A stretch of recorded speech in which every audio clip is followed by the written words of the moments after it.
সবচেয়ে শ্রেষ্ঠ দুরূদ হলো নামাজে যেটা পড়েন দুরূদ ইব্রাহিম। আল্লাহুম্মা সাল্লি আলা মুহাম্মদ ওয়া আলা আলি মুহাম্মদ কামা সাল্লাইতা আলা ইব্রাহিম ওয়া আলা আলি ইব্রাহিম ইন্নাকা হামিদুম। আল্লাহুম্মা বারিক আলা মুহাম্মদ ওয়া আলা আলি মুহাম্মদ কামা বারাকতা আলা ইব্রাহিম ওয়া আলা আলি ইব্রাহিম ইন্নাকা হামিদুম।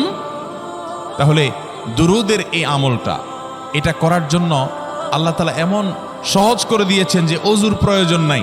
আপনার ওযু নাই, তারপর আপনি দুরূদ পাঠ করতে পারবেন। এবং আপনি এই বড় দুরূদ পড়ার মতো সময় নাই, তো আপনি একবারে সবচেয়ে সংক্ষিপ্ত দুরূদ পড়েন সাল্লাল্লাহু আলাইহি ওয়াসাল্লাম, তাতেও দুরূদ পাঠের সওয়াব পাবেন। চেষ্টা করব তো ইনশাআল্লাহ। শুক্রবার আসবে, দুরূদ বেশি বেশি করে পাঠ করব। আপনি দোকানে কাজ করেন, আপনার দোকানে আপনার সহকর্মী আরও কাজের লোক আছে, আপনি সবাইকে স্মরণ করাবার জন্য নিজে জোরে জোরে দুরূদ শরীফ সবচেয়ে চ্যানেলটি সাবস্ক্রাইব করে আমাদের সঙ্গেই থাকুন।